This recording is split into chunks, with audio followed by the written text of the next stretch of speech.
Preguiça é um problema sério na vida de muita gente.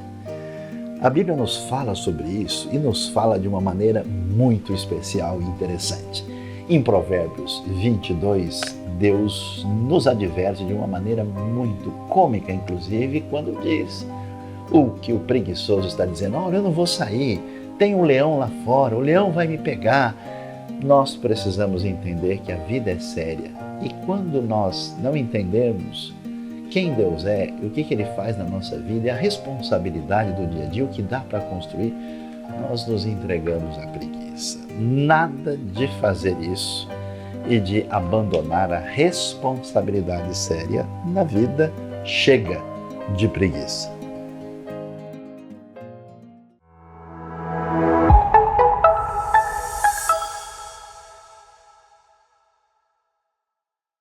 Bem-vindos à nossa celebração da IBNU. É muito bom ter você, ainda que na nossa relação virtual, para celebrarmos juntos nesse tempo de gratidão, de pedido, de reflexão a respeito do que Deus tem feito, do que Deus tem exigido e daquilo que é a nossa resposta de adoração, aquilo que trazemos como louvor e gratidão a Deus por aquilo que Ele tem feito em nós. Por isso nós convidamos você a participar de uma forma viva e de uma forma concreta desse momento de adoração.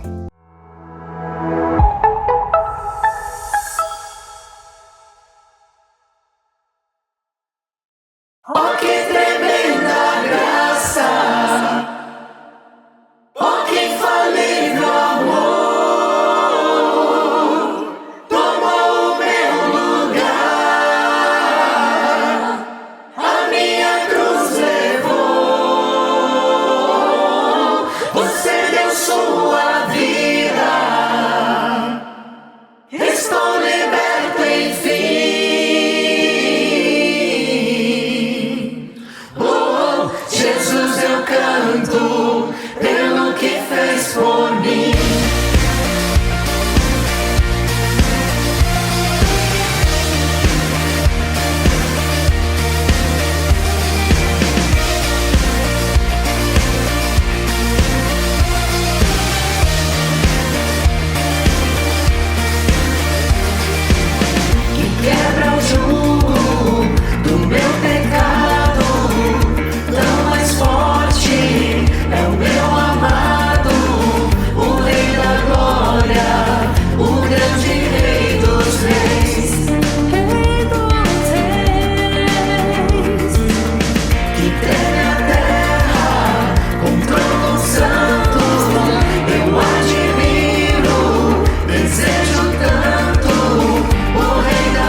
digno é o Cordeiro de Deus, digno é o Rei que a morte venceu, digno é o Cordeiro de Deus, digno é o Rei que a morte venceu, digno é o Cordeiro de Deus,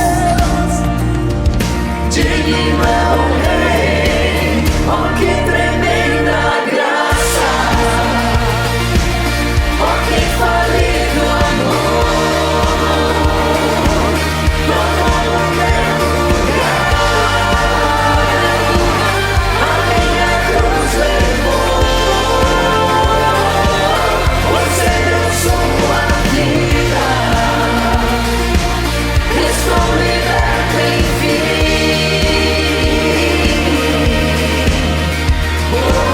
Jesus, eu canto pelo que fez por mim.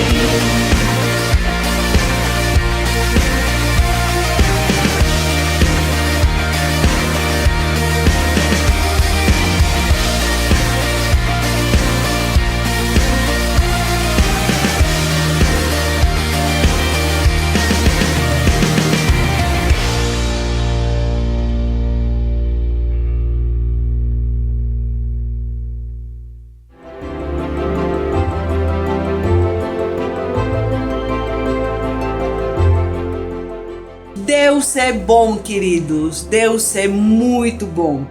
Olha que fala nos Salmos 16. Tu, o Senhor Deus, és tudo o que tenho. O meu futuro está nas tuas mãos. Tu diriges a minha vida. Como são boas as bênçãos que me das. Como são maravilhosas. Vamos agradecer esse maravilhoso Deus que cuida muito de nós. A nossa vida está nas mãos dele. Vamos agradecer, porque tudo que nós temos é dele. Ele dá para os filhos dele tudo com amor, com carinho. Vamos agradecer ele, porque ele é bom sempre.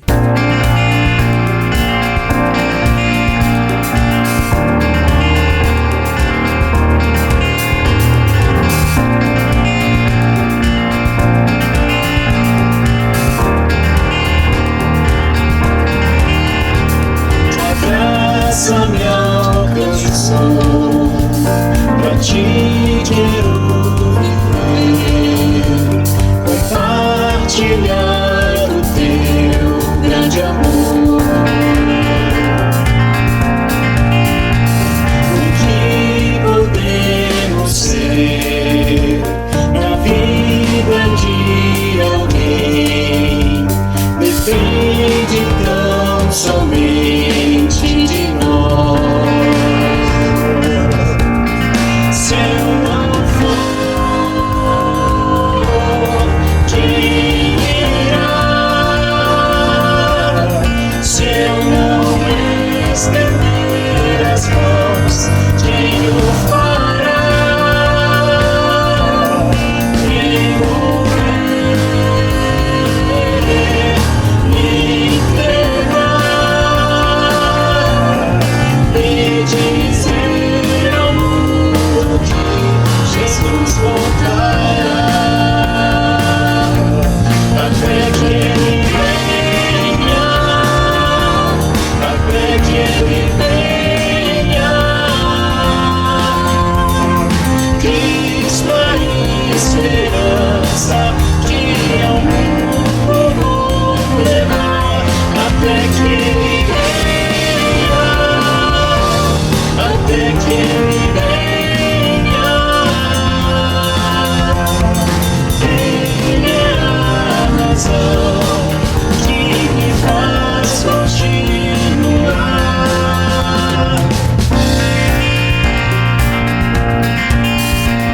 A graça me alcançou, pra ti quero viver,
Temos então a oportunidade de orarmos juntos, como comunidade, tantos motivos, tantos anseios do nosso coração. A gente tem a oportunidade de colocar tudo isso nas mãos do nosso bondoso Pai.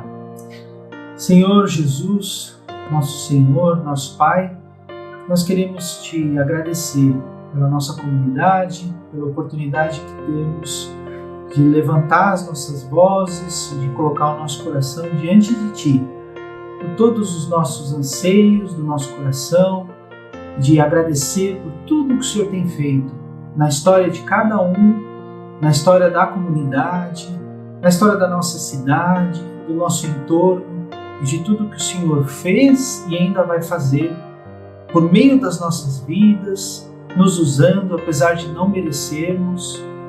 Não temos nenhum mérito, mas pela Tua graça, pelo Teu Santo Espírito que nos capacita, nós pedimos que o Senhor continue a nos usar, a nos dirigir, a nos guiar, Senhor. Em nome de Jesus. Amém.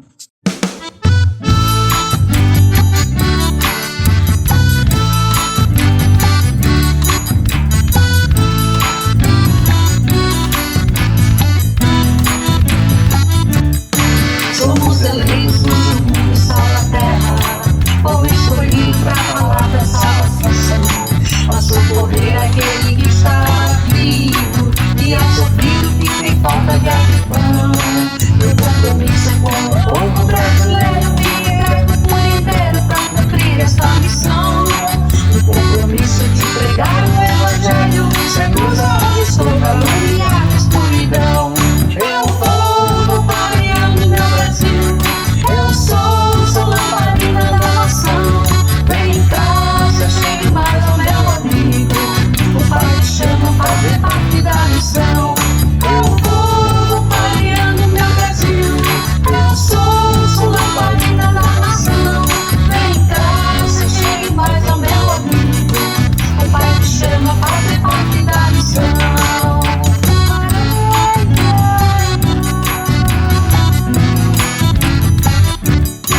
Em todo canto onde houver uma pessoa, se estamos juntos o evangelho chega lá. Você não pode se esquivar do compromisso, a lamparina não se pode apagar. Ninguém pode acender o candeeiro, vai depressa escondendo ao invés de alumiar.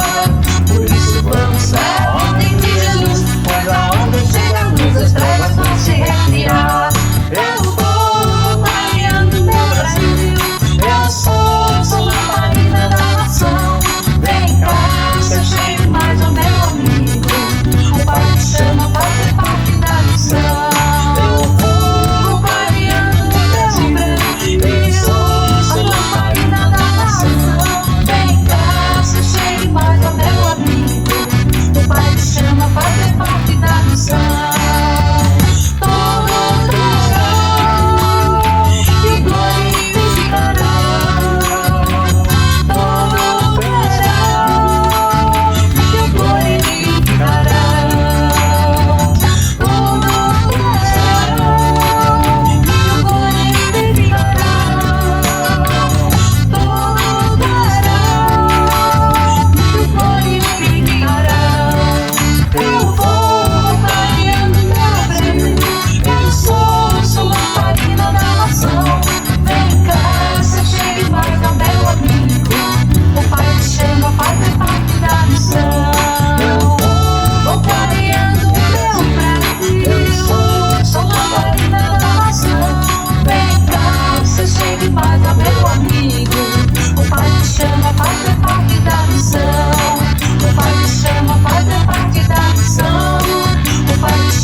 Vamos pensar sobre a nossa vida, a nossa caminhada à luz da palavra divina.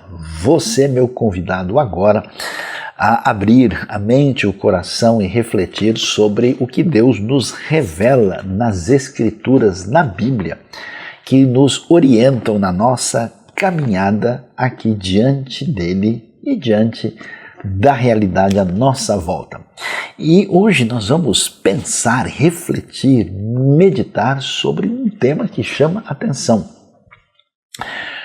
O ídolo se cala, mas a pedra fala. Como é que é, Saião? Pois é, para a gente discutir, refletir, pensar sobre esse tema aí inquietante que vai deixar todo mundo calado para ficar ligado naquilo que vai ser explicado, eu queria ler aqui Lucas capítulo 19, o texto de Lucas 19, a partir do verso 28, diz o seguinte: Depois de dizer isso, Jesus foi adiante subindo para Jerusalém.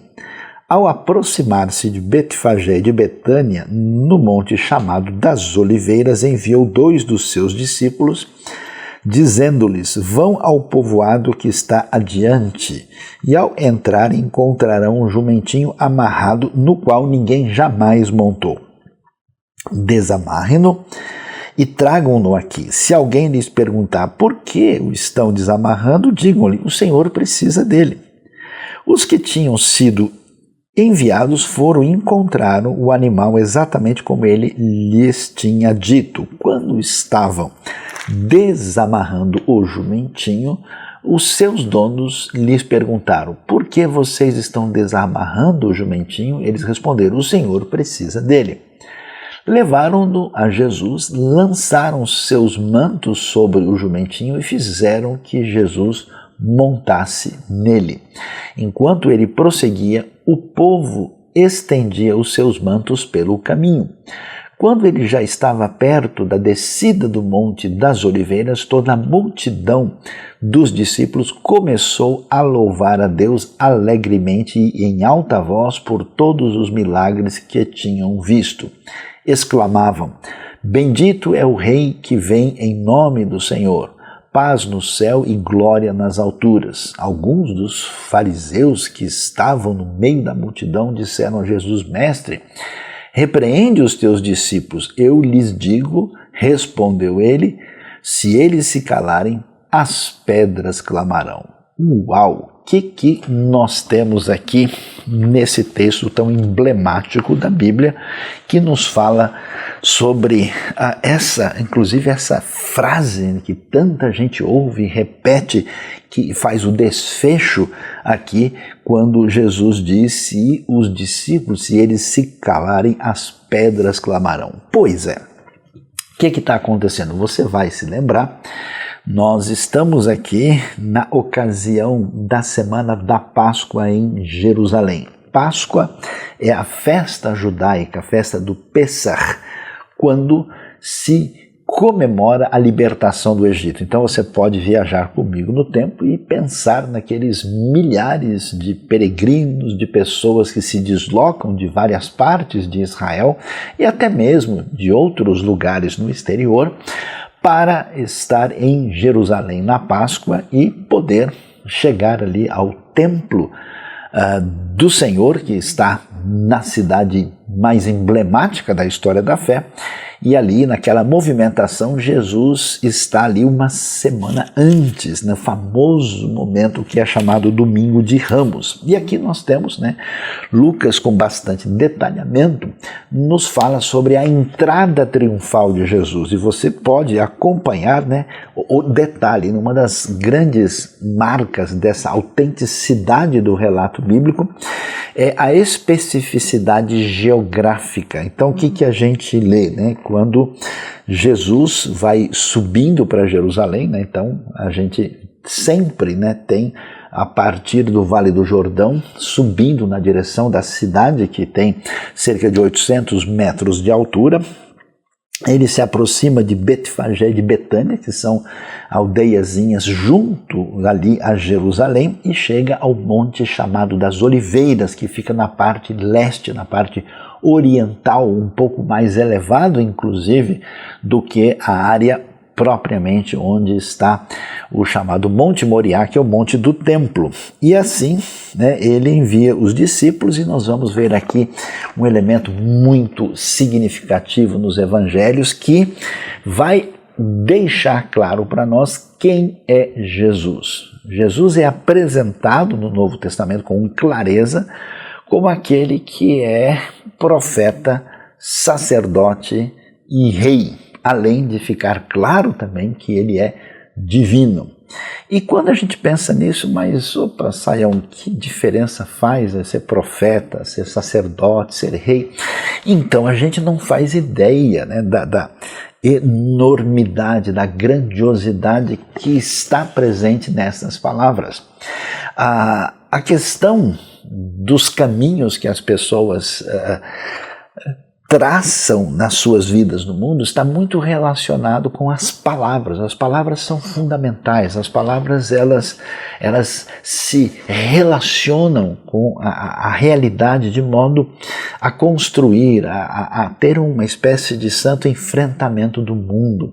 Palavras mal direcionadas, palavras que emergem de um coração ferido e machucado, palavras que saem de uma postura de desequilíbrio, de falta de sabedoria, elas são destrutivas, O mundo depende das boas palavras. E a função do profeta é exatamente essa, é de irromper a situação de confusão, de trevas, vamos dizer, triunfo do mal a partir da palavra divina. Então a proposta bíblica é toda vez que Deus fala, num certo sentido você tem uma espécie de centelha da criação, A palavra divina, ela põe uma ordem no caos, ela estabelece os caminhos adequadamente, e nesse sentido a maior referência disso no Antigo Testamento é Moisés, e Jesus aparece como esse que é o profeta por excelência. Então o mundo depende da boa condução das palavras que vêm de Deus, e a referência máxima é o profeta máximo é Jesus. E não só isso, mas Jesus é sacerdote. E é interessante essa questão do sacerdócio, porque envolve esse elemento que trabalha com o sagrado que é tão simbolicamente representado, que tem a ver com essa consciência existencial religiosa, ao mesmo tempo em que isso interage com o dilema ético do ser humano. O que é estar culpado, como é que se resolve isso? Se resolve no nível da consciência, psicológico, emocional, jurídico, espiritual. Então o elemento sacerdotal está trabalhando todos esses elementos numa profundidade, numa riqueza simbólica extraordinária. E na Bíblia, dentro de um determinado contexto, Jesus aparece como o sumo sacerdote por excelência. Quer dizer que as dimensões que envolvem os dramas éticos de consciência existencial, emocional, estão aí emblematicamente direcionadas aí para a pessoa de Cristo Jesus. E Jesus aqui, especialmente em Lucas 19, vai ser destacado como rei, como Messias. E aqui nós temos uma outra dimensão da experiência da realidade humana, que é a arte de administrar, de dirigir, de liderar a comunidade na direção adequada. A gente sabe muito bem, que governos mal encaminhados, história de líderes humanos que acabaram praticamente com um povo por causa de uma condução equivocada. Então, a história humana é marcada por líderes assassinos, terríveis, ditadores que trouxeram o maior caos, e ao mesmo tempo por líderes irresponsáveis, incapazes e absolutamente sem condição de conduzir. Jesus representa, digamos, essa liderança máxima. E essa liderança máxima tem a ver com essa condução, com esse governo, com essa direção que está presente nesse domínio adequado que está na figura do rei. Percebe quanta coisa impressionante tem aí?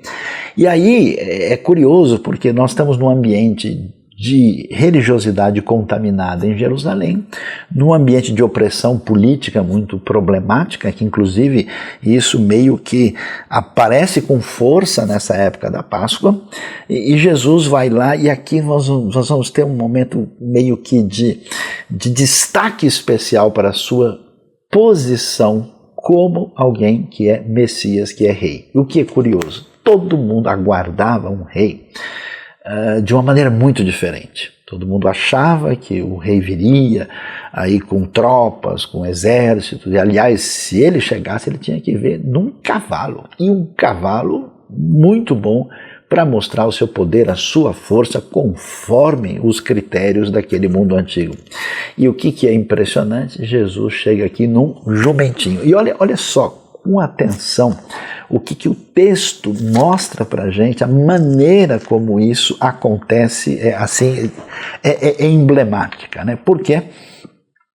Porque ele está nessa parte elevada, né, oriental do Monte das Oliveiras, onde tem uma descida muito específica, que pode ser vista até hoje, ali chegando ao Vale do Cedron, para subir então na direção da entrada da parte leste oriental da própria região da Cidade Velha, ali onde tinha a entrada para a própria área do templo, né? E aí ele pede que eles possam encontrar um jumentinho amarrado que ninguém montou ali no povoado, e então é pedido, né, que isso faça, porque o Senhor precisa dele, e eles encontram esse jumentinho, né, em contraste com essa realeza que vem, digamos assim, de um cavalo especial, e quando estão desamarrando, eles vão perguntar e o Senhor precisa dele, né? É interessante, né? Esse rei que chega com um jumentinho emprestado de pessoas de uma aldeia, num contraste assim extraordinário. Levaram a Jesus, lançaram os seus mantos sobre o jumentinho. Como é que vai ser essa cavalgada real extraordinária, né? E fizeram que Jesus montasse nele. Interessante que você observa Jesus meio que sendo colocado pela solicitação das próprias pessoas ali. Enquanto ele prosseguiu, o povo estendia os seus mantos no caminho. E aí você pode acompanhar comigo. Quando ele está, né, perto da descida do Monte das Oliveiras, toda a multidão dos discípulos, observe bem, Jesus tinha 12 discípulos próximos que conviviam com ele, sempre recebiam ali diretamente o seu ensino, mas ele tinha uma comunidade maior de 70 discípulos, mas tinha muitos outros que criam nele, o seguiam de longe. Então aqui isso está destacado, até por causa da festa, porque a cidade está inundada de pessoas. Então quando ele está lá, nós vemos a multidão, né, dos discípulos que começou a louvar a Deus alegremente em alta voz por todos os milagres que tinham visto. E eles então, nesta hora, começam a proclamar a realidade de que o rei chegou. E aí eles vão dizer bem alto: bendito é o rei que vem em nome do Senhor. Baruch haba beshem Adonai, a frase hebraica que vai aparecer também no grego aqui, paz no céu e glória nas alturas. Uma frase que nos lembra, inclusive, no começo mesmo do Evangelho de Lucas, quando nós temos o nascimento de Jesus lá em Belém. Essa ideia de glória nas alturas quer dizer uma celebração da chegada do reino de Deus na presença do rei, com toda essa simplicidade no momento mais especial da festa da Páscoa. A gente lembra também que esse povo está oprimido, que eles querem se ver livres dos romanos, e que eles estão vendo Jesus como essa esperança. E aí, o que é que a gente vai perceber nesse cenário? Então você imagina tudo isso que está envolvido com a pessoa de Jesus, e aqui com um destaque para esse aspecto da realeza de que o Messias chegou, a gente começa a perceber que vai ter uma coisa meio fora do lugar. Porque das pessoas que mais estudavam, mais conheciam a palavra divina, mais ensinavam os outros, estavam, né, esse grupo que era muito importante em toda a tradição da história judaica, os mais sérios no estudo da Bíblia, mas que aparecem no Novo Testamento num caminho complicado e que perdem a sua caminhada de espiritualidade diante de Deus. Alguns dos fariseus que estavam no meio da multidão disseram a Jesus: Mestre, repreende os teus discípulos. Então você imagina aquele quadro, vamos dizer, constrangedor para eles, né? Porque Jesus está sendo aclamado e Jesus não faz parte de partido nenhum, Jesus não está envolvido com nada disso, e eles discordam de muita coisa que Jesus fala e faz, e eles se incomodam com esse, vamos dizer, essa aclamação feita a Jesus, e também tem receio dos desdobramentos políticos disso diante dos romanos, e eles então, é curioso a atitude sem legitimidade, sem genuinidade. Eles chegam e falam para Jesus: Mestre, né? Repreende os teus discípulos, né? Dizendo: olha, eles estão passando do ponto. E aí, nesse momento, a gente vai ouvir Jesus dizendo algo que parece... O que você imaginaria que Jesus poderia ter respondido? Ele vai responder algo totalmente inesperado, né? Que está ligado ao que eu lhes digo, respondeu ele: se eles se calarem, as pedras clamarão. Que coisa! De onde veio esse negócio? Bom, a gente começa a entender esse negócio das pedras quando a gente compreende a realidade de Jerusalém. Talvez não esteja claro para todo mundo, mas a terra de Israel, particularmente essa região de Jerusalém, é uma região montanhosa muito rochosa. Ou seja, pessoal, não falta pedra. Tem pedra para tudo quanto é lado. Tanto é que a gente vai ver que Jesus mesmo, né, vai falar, né, olha só essas pedras para a construção do templo, né, e vai falar sobre o que vai acontecer no futuro, e a pedra é usada até em sentidos positivos. Ele vai falar, por exemplo, de Pedro, né, aquela frase que vai surgir lá em Cesareia de Filipe: Pedro, tu és pedra, e sobre esta pedra, quer dizer, a ideia de fundamento. A gente ouve falar de pedra angular, pedra de esquina, esses elementos aparecem, né, e também a pedra aparece como um elemento negativo. Você tem a ideia de pedra de tropeço, né? Lembra da ideia da pessoa que faz tropeçar um pequenino, é melhor amarrar, né, uma pedra grande de moinho e se lançar no mar. Então isso está presente em função do contexto, e aliás, nesse lugar, geograficamente, você vai ter sim toda uma realidade onde essa presença rochosa ela é inequívoca e está ali.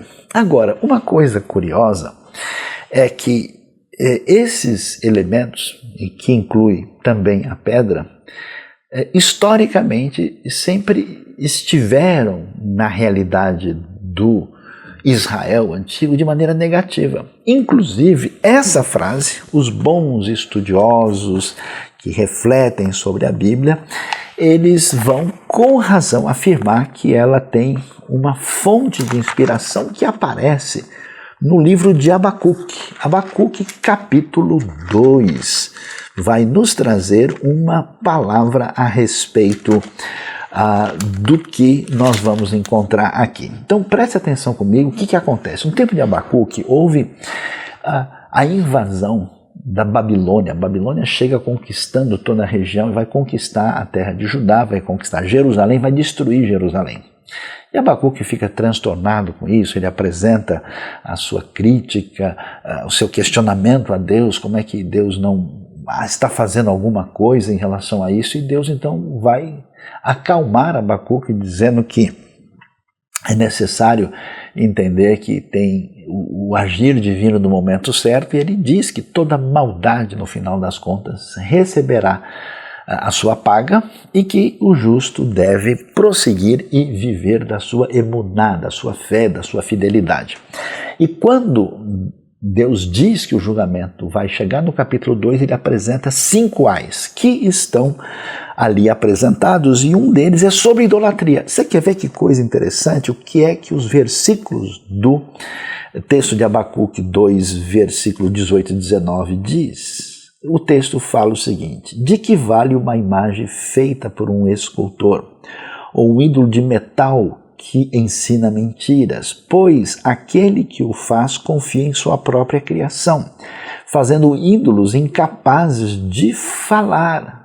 Vendo só, o ídolo não fala, o ídolo que se cala, o ídolo calado aparece aqui. E aí ele prossegue: ai daquele que diz a madeira desperte, ou a pedra sem vida acorde. Poderá o ídolo dar orientação? Está coberto de ouro e prata, mas não respira. O Senhor, porém, está em seu santo templo, diante dele fica em silêncio toda a terra. Que coisa interessante e que chama a nossa atenção. A pedra, que aparece em tantos momentos negativos na história e que é um dos elementos que aparece nessa crítica de Abacuque aqui, aparece também em Deuteronômio, capítulo 4, capítulo 28, a gente vai ver uma coisa semelhante aparecendo no Salmo de número 115, né, essa crítica, e também na parte final do livro de Isaías, especialmente ali capítulos 43, 44 em diante, toda essa crítica da idolatria vazia, ou seja, tudo aquilo que o ser humano constrói para projetar a si mesmo e criar toda uma ilusão da divindade não faz sentido, e nesse ambiente dessa região o que não falta é exatamente a pedra que não fala, a pedra que se cala e que marca essa fragilidade humana.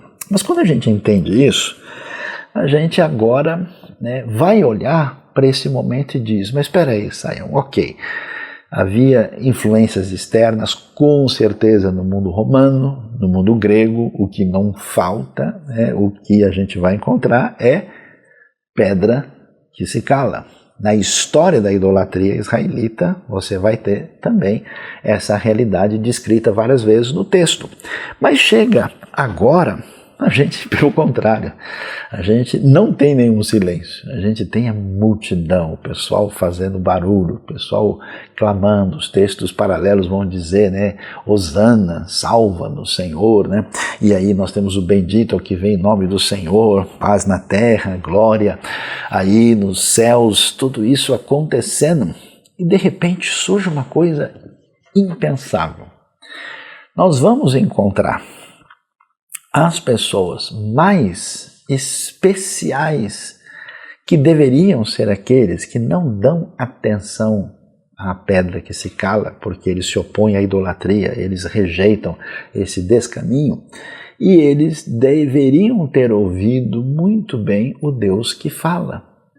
No entanto, esses religiosos que deveriam aparecer aqui vão surpreender, porque eles vão exigir um silêncio indevido da parte dos discípulos e vão pedir a Jesus, né, que ele tome uma providência para que isso não aconteça. Então aquele que é o profeta, aquele que é sacerdote, aquele que é o rei, aquele que vem nesse momento de glória que deveria ser celebrado, o curioso é que as pessoas de quem mais esperava que pudessem compreender isso e poderiam fazer coro a esse momento são as pessoas que vão exigir o silêncio dos discípulos que celebram para se opor a Jesus.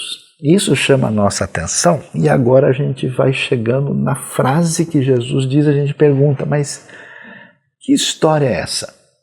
O que Jesus está querendo dizer aqui? Ele está dizendo que se os discípulos se calarem, as pedras clamarão.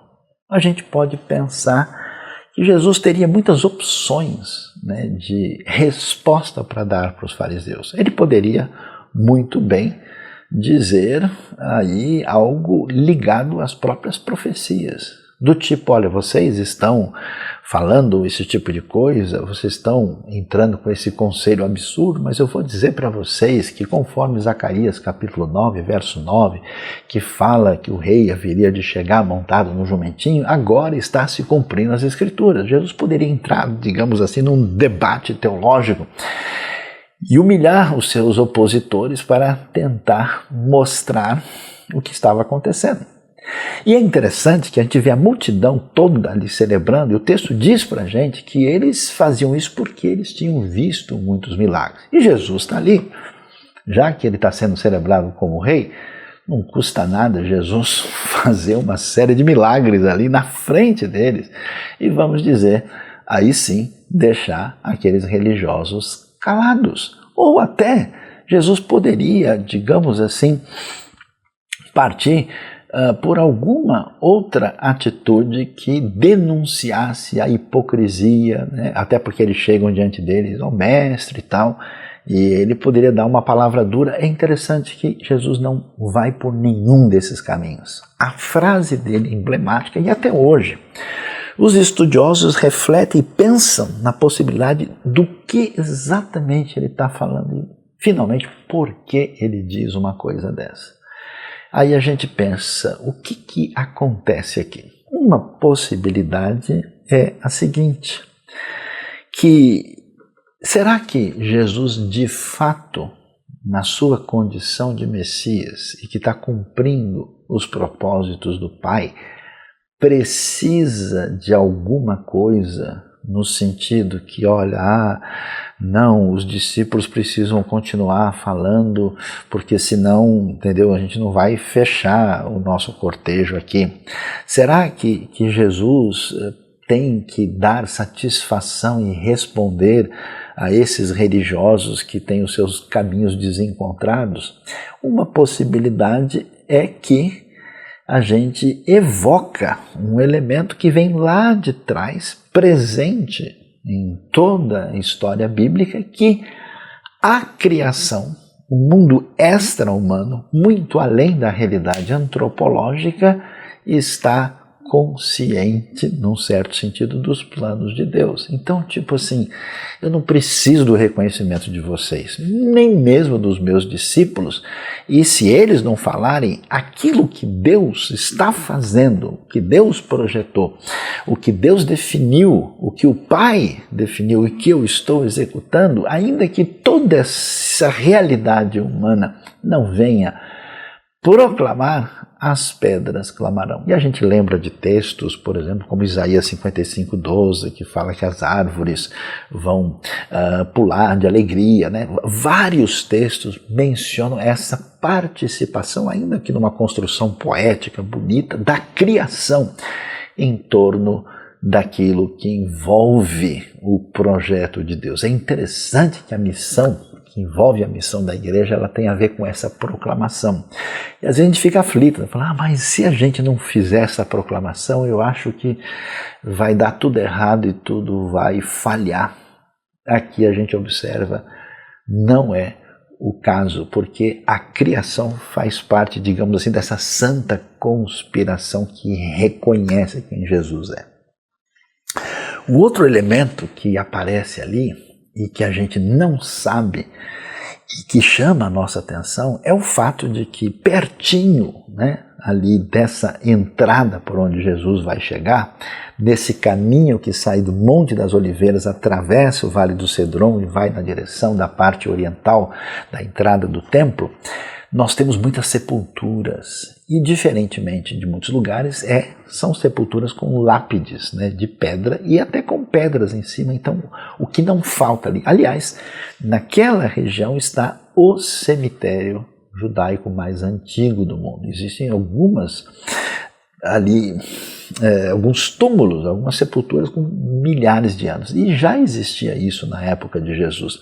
Então, alguns estudiosos chegaram a sugerir o seguinte, olha, a realidade que envolve o grande projeto do Messias, do rei triunfante que vocês estão vendo agora, ainda que os vivos não venham a falar e reconhecer, ainda que não seja possível isso, as pedras, quer dizer, as pedras dos túmulos que estão aqui, elas haverão de clamar, elas haverão de proclamar isso.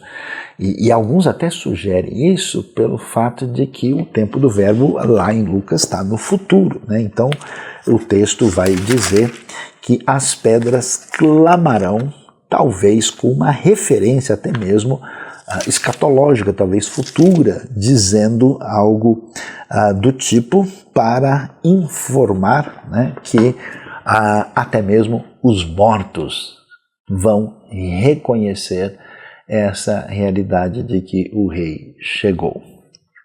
Mas aquilo que parece estar mais relacionado diretamente, né, com o que o texto nos apresenta, a gente pode concluir por causa da sequência do texto. Então preste atenção comigo, porque depois aí do verso 40, a gente lê, né, no 41 em diante o seguinte: quando se aproximou e viu a cidade, chorou sobre ela e disse: se você compreendesse neste dia, sim, você também o que traz a paz, mas agora isso está oculto aos seus olhos. Virão dias em que os seus inimigos construirão trincheiras contra você, a rodearão, cercarão de todos os lados, também a lançarão por terra, você e os seus filhos não deixarão, atenção, pedra sobre pedra, porque você não reconheceu a oportunidade que Deus lhe concedeu. Jesus está falando do que vai acontecer não muito tempo depois da sua paixão, morte e ressurreição e ascensão, aquilo que vai acontecer sobre Jerusalém e sobre o próprio templo. E ele lamenta, ele chora aí pela cidade, falando dessa realidade, e a linguagem chama atenção: não ficará pedra sobre pedra. E a gente sabe, de fato, os romanos chegam no ano 70, no meio dessa guerra, né, entre judeus e romanos, que vai ter fim no ano 73, e vão destruir o templo, e ali realmente não fica nada depois dessa destruição, que marca um momento terrível na história judaica e uma dispersão do povo para vários lugares do império na ocasião. E aqui, então, a gente observa que isso faz sentido. Por quê? Porque o texto que tem a sua, vamos dizer, inspiração, segundo tudo indica, em Abacuque, é um texto que fala de juízo. E lá nós estamos vendo que aquilo que foi feito de complicado, de terrível pela Babilônia, marcada pela sua idolatria, ela recebe um ai, né, que o juízo vai chegar. E aqui nós estamos vendo, né, essa realidade que, olha, vocês estão querendo segurar a palavra divina. Pois é, e ainda que isso seja uma tentativa que pareça mostrar que vocês têm essa pretensão com uma suposta autoridade e poder, fique sabendo que nada disso vai durar. E quando chegar o juízo, a gente vai ter, sabe o quê? Pedras. E mesmo assim o testemunho da palavra divina vai permanecer.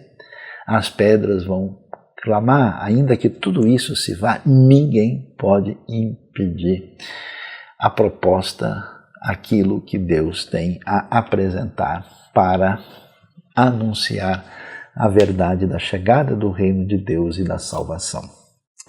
Isso é absolutamente emblemático, e algumas pessoas até vão um pouco mais longe e até hoje fazem até uma associação prática, né, com as descobertas que a arqueologia nos últimos anos trouxe. E é muito interessante, porque enquanto a gente vê tanta gente que a gente esperava que pudesse ter uma sintonia tão adequada com a graça de Deus e a ação do Senhor na nossa vida, muitas pessoas rejeitam isso, enquanto de vez em sempre você vê as pedras sendo movidas e retrazendo de volta de uma maneira concreta a história e continuando a proclamar. Então, o que fica para a gente de prático e claro quando a gente percebe que o ídolo se cala, mas a pedra fala? Que aquilo que envolve, atenção, o projeto de Deus, aquilo que envolve a história da redenção, aquilo que envolve a bendita pessoa de Cristo Jesus, o profeta, sacerdote, rei, Messias, Deus entre nós, com a sua mensagem, com a sua palavra, com a sua redenção, que se vê concretizada nos evangelhos e se expande através da história, isso é projeto de Deus e ninguém pode parar. Ninguém pode.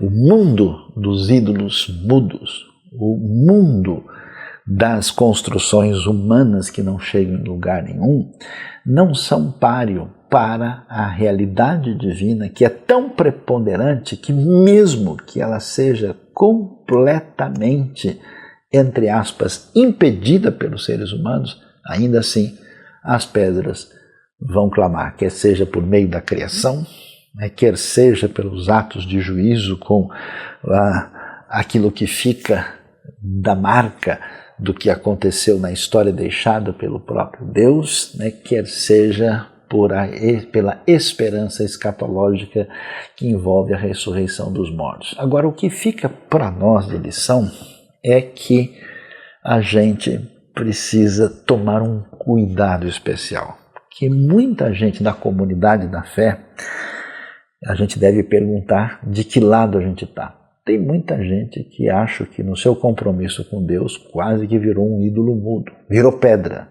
Ele não representa absolutamente nada. E talvez alguns estão assim, outros estão até questionando, por que o pessoal está tão animado e está falando sobre isso o tempo todo. E tem, graças ao Senhor, aqueles que fazem parte da multidão. Atenção, a mensagem e aquilo que envolve a missão é algo absolutamente prioritário no agir divino. É a referência maior. Sempre passará pelos caminhos mais difíceis e será vencedora e alcançará aquilo que Deus estabelece. É impressionante ver que tudo que acontece com a vida, o ministério de Jesus e o desfecho do seu ministério é, humanamente falando, derrota após derrota.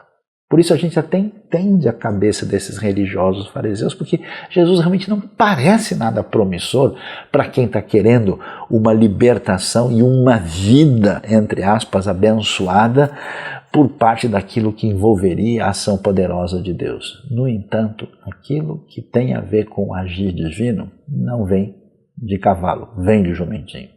Não vem com a cara do poder de quem constrói ídolos de pedra, vem com uma multidão de gente feliz e agradecida que está celebrando a chegada do rei da maneira mais inesperada possível. A pergunta que fica para a gente hoje é a seguinte: eu li isso, quando eu percebi isso pela primeira vez, eu assustei e me arrepiei, porque eu nunca imaginei que o maior empecilho, a maior dificuldade para estar em sintonia com o agir do propósito redentivo da palavra divina fosse exatamente pessoas que lessem e estudassem e explicassem a Bíblia o tempo todo. Que coisa impressionante! São essas pessoas aqui que entram numa rota de colisão, que gastam o seu fôlego, a sua energia, para se incomodar com aqueles que celebram a chegada do rei. São esses que perdem a sua sinceridade e agem de maneira indevida para tentar conversar com Jesus de uma maneira insincera e hipócrita para evitar aquele momento de celebração tão significativo e tão valioso descrito nos evangelhos. Então a pergunta que fica para a gente é: qual é, de fato, a nossa prioridade como gente que faz parte do contexto da fé bíblica, da fé cristã, naquilo que é a prioridade da proclamação? Porque todo o foco bíblico, todo o foco do evangelho é para contar para todo mundo. É para dizer para todo mundo que chegou o profeta, que chegou o sacerdote, que chegou o rei. E que nele está a direção, a salvação, a sabedoria, o caminho da vida pessoal, comunitária e a sabedoria que pode abençoar a sociedade. Quando a gente perde essa perspectiva, as nossas esperanças vão desembarcar em aeroportos errados e insuficientes. A gente começa a não só não considerar mais adequadamente a palavra divina, a gente começa a se incomodar com a multidão que se celebra e a gente usa a nossa energia exatamente para bater de frente com o próprio Senhor. Interessante. Todos os nossos esforços inadequados vão dar em nada. Sabe por quê? Porque as pedras clamarão. Então, a minha pergunta para você hoje, será que o seu compromisso com a missão é tão fraco e limitado? A sua atitude como cristão não leva em conta que a razão de ser da sua vida, da nossa vida, da Igreja de Deus, é exatamente dizer para todo mundo quem é o profeta, quem é o sacerdote, quem é o rei. E é interessante, eu acho bonito demais, sabe por quê? Porque nessa festa aqui, você vê que a missão faz coro com a adoração. Não é possível estar na missão sem festa, sem proclamação, sem tirar os mantos e colocar no jumentinho, sem balançar as palmas, sem fazer toda essa santa bagunça celebrativa em torno da chegada do rei. Então, minha oração, meu desejo hoje é que você pense seriamente sobre isso. Como tem sido a minha caminhada cristã? Para onde ela tem me levado? Para ter um interesse abstrato em conhecer coisas assim da Bíblia, para olhar, talvez, interpretação A ou B e C, como o pessoal costumava fazer para dizer, olha, esse aqui é melhor do que o outro, porque não sei o quê. E as discussões desse pessoal não tinham fim, né? E os grupos e as pelejas eram um negócio muito esquisito. Ou então para ter um reforçamento estranho de que, por causa da minha construção religiosa, eu sou muito melhor do que aquele, porque esse indivíduo não é, sabe essa santa, essa suposta santa espiritualidade que coloca a gente numa espécie de orgulho, como se a gente realmente fosse alguma coisa. Todo essa doença, toda essa enfermidade é um caminho enganador que pode surgir no ambiente da religiosidade que tira a gente da festa, tenta calar o Senhor e que coloca a gente abaixo das pedras. Uma coisa assustadora, no nível quase idólatra, quando a gente acaba, no final das contas, adorando a gente mesmo. E nesse momento, o que eu desejo, e tomara que seja, é que, de fato, eu possa ver o ídolo que se cala, mas a pedra que fala, e que ela fale a sua vida, ao seu coração, e vai continuar falando até que venha a plena redenção. Amém.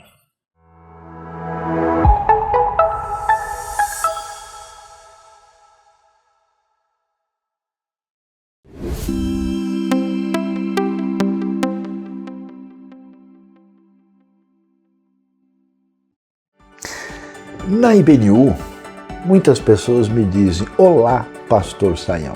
Uma pessoa pode até dizer, mas na verdade, esse título que a gente usa hoje, aliás, os títulos religiosos, pastor, diácono, presbítero, uma série de coisas, me parece que não estão bem compreendidos. Quando esses termos foram usados no Novo Testamento, eles não representavam cargo de uma pessoa, não representavam a diferença entre aquilo que a gente chama de leigo e profissional da fé. Não existe na Bíblia um grupo que é clero e o outro que é o laicato. Na verdade, essas referências têm a ver com aquilo que envolve o serviço do povo de Deus. Meus queridos, na IBNU somos todos iguais diante do Senhor. Não existe alguém que é um sacerdote numa condição melhor de fazer alguma coisa pelos outros. Nós temos pessoas em diversos projetos e ministérios servindo a Deus com os seus dons. Então, nesse sentido, nós valorizamos demais esse sacerdócio universal de todos. E, claro, temos uma organização funcional onde as pessoas servem, mas jamais vamos entender que esses títulos, nomes, referências utilizadas têm qualquer sinal de hierarquia ou de uma posição diferenciada espiritual de alguém que está num nível superior da fé. Deus nos abençoe e nos ajude a ser sempre uma comunidade saudável para um mundo melhor.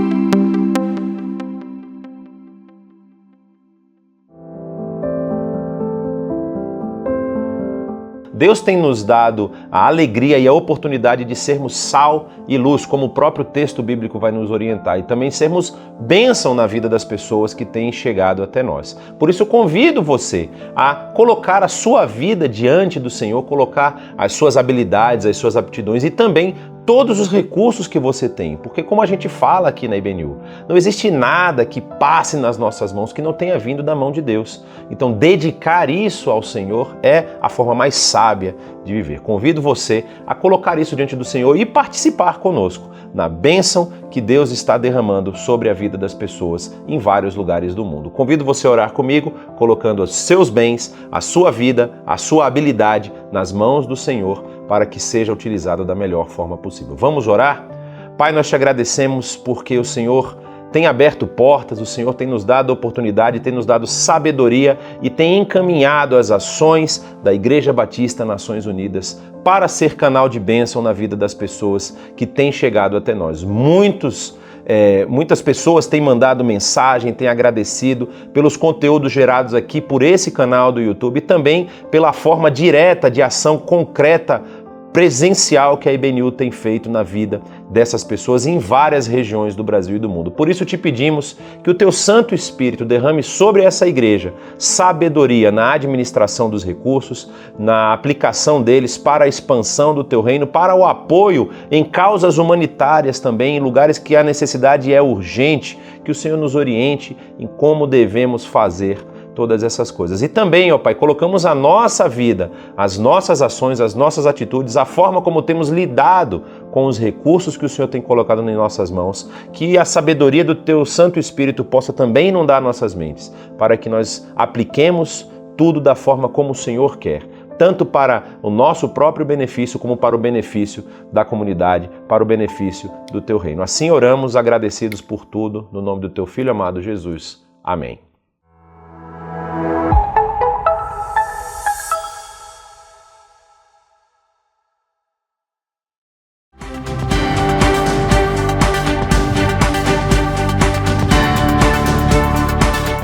A partir do dia 12 de fevereiro, quarta-feira, e depois todas as quartas, nós vamos ter aqui no Espaço IBNU, em São Paulo, a celebração de quarta-feira. A celebração IBNU agora também na quarta-feira, a partir das 20 horas. Você é convidado a participar, um momento ali no meio da semana para você se integrar ali com seus irmãos na comunhão e também colocar a sua vida diante do Senhor, aprender um pouco mais da sua palavra para melhorar a sua caminhada. Toda quarta-feira, a partir do dia 12 de fevereiro. A viagem com ele vai bem para Jerusalém, mas fazer o que em Jerusalém? Aprender coisa do bem, mas de Jerusalém levo você para Galileia.